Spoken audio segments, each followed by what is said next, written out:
how they played and what they did to you, or is this what you guys didn't take care of there? Well, I thought they played harder. They're quicker than we are to start with, and then when you're quicker and you're a little bit more turned up, it obviously looks better. But I thought they played extremely well. I thought they played tough. If you're going to give up 60 points, you should win the game, which we were fortunate we did. And so it wasn't our defense as much, although we certainly got exposed inside defensively. But I thought that they were a better team than us tonight. We were very fortunate to win. Coach, I guess when you play enough and shoot enough, at the law of percentages, you will prevail. But yeah, he made some good plays late. It's hard to get too excited when that's probably, other than Vermont, that's about as poor as he can play. So it's hard to get too excited about that. But he did make some key plays for us late, and certainly scored the ball and did some good things that put us in a position where he at least had a chance to win. You said Mitch. You guys don't win that game without Mitch. What did you think about how Mitch did? Well, I thought he did okay. Guys, I'm not. There's not too many giddy things to say. Period about coaching, about anything. We're not very good right now, and we played one good half against Walker. Doesn't matter. We played with the flip. I thought that. I thought Mitch did a couple of good things out there, but man backs him down and scores what will. So it's hard to get too excited about that when he's defending the he defended the 5 last year, and when Doak was out, and other than Delgado, we didn't have those issues, and so I thought our bigs made their bigs look really good tonight. But I think Mitch of the guys that played, he was probably, David didn't get a chance, but he's probably the best big that played tonight. Coach, you've had some really good young point guards, and Devon is obviously going to add to that. There was a point about the 10-minute mark in the second half where there was a couple calls that weren't going your guys' way, and he just huddled everybody together. Do you kind of feel like that was a little bit of a turning point because you guys were able to go on a run right after that where he just grabbed all the older guys and said something? It may have been. I don't recall exactly what the situation is that you're talking about, but yeah, Devon's going to be terrific. This was he tweaked his ankle yesterday, and I'm not going to say excuse-wise or anything, but he was hurting a little bit today. He was very sore and everything, but he did some good things today. But still, though, there's, as far as thinking the game and understanding. I mean, 2 for 1 with 1:05 left, can't get a shot. We go 2 for 1 every game. Can't get a shot. It's happened twice. They shoot a 3 with 4 seconds left. We could have put the game in overtime. They get off a 3, or we back up. I mean, so it's there's a lot of things we need to work on and improve. LeGerald again not starting. Any reason? Yeah, he had a really bad Thursday. Let's just leave it at that. So hopefully those days are behind us. He obviously played a lot, even though it was off the bench. He didn't score a lot. Who's that? LeGerald. Were there things that he did that? I thought he actually tried to drive it more. He had 2 really good plays the first half that he just missed short jumpers, about 4 or 5 foot shots. Those were good plays and everything. And so he only got 1 good look tonight. He only got 1, and we're not doing a good job of finding him. But he got the 1 good look, and he made it, and then he forced a couple that obviously wasn't there. But I thought he did some good things. He was probably as good a rebounder as we had tonight, and defensively, and he was obviously our leading assist man. So I thought he did some good things. What was the key for Diedrich in the second half? He only had 2 points, but he finishes with 20 and 10 and closes it out with the last 14 for you guys. I didn't realize he had the last 14, but he's a good player.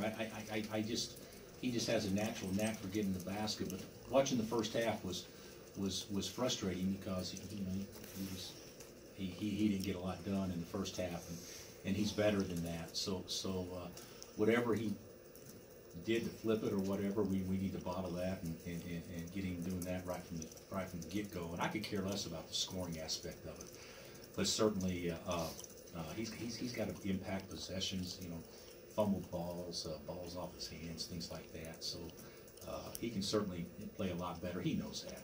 But he did make some key plays late. We don't win the game, obviously, unless he made those plays late. He said you want him to shoot more threes. Did you like that tonight? He took a couple more threes. He said he had took one two. that he I said think he one took that felt good, and then the second one he said he knew it was going in. Yeah, I don't know what was he from three? 1 for 2. So yeah, I do think he needs to shoot more threes.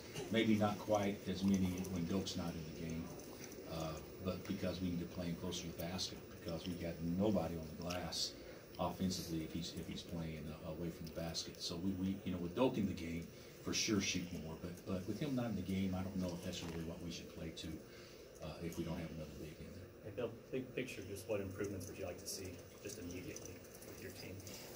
Well, I think from a understanding standpoint, I mean, we gave, we didn't shade the basket on out of bounds under, give them a layup. I mean, that's nothing we don't do. I mean, we trap the post with 2 seconds left on the shot clock. We never trap under 10. I mean, there's just so many mental mistakes that we can improve on. So I think maybe more situations, talking through more things, maybe more film. But the biggest thing is, guys have to. The basketball is a strange game in which, in order to play it really well, you need to play with a purpose, you need to play with freedom, you need to play with confidence. And so often I think that we get so tied up in that we think that something's going bad, and we want to look for somebody else to help us make it better. And the ultimate responsibility falls on whoever that is. It could be me, it could be Norm, it could be a player, and that's what I told him in the locker room after the game. So without confidence, how much joy do you play with? And I don't see. I see some, like Javon, no problem, whatever. I see some, but how can you not play with? How can you be as explosive and as quick and all these things if you're not playing with joy? If you're not playing with pace, if you're not playing, because your mind's cluttered, because you're not thinking positive things, and that's what happens when you think, you lose confidence. And the fact of the matter is that's you people can say, well, do this or do that. No, the ultimate responsibility still falls on the individual to pull themselves out of it.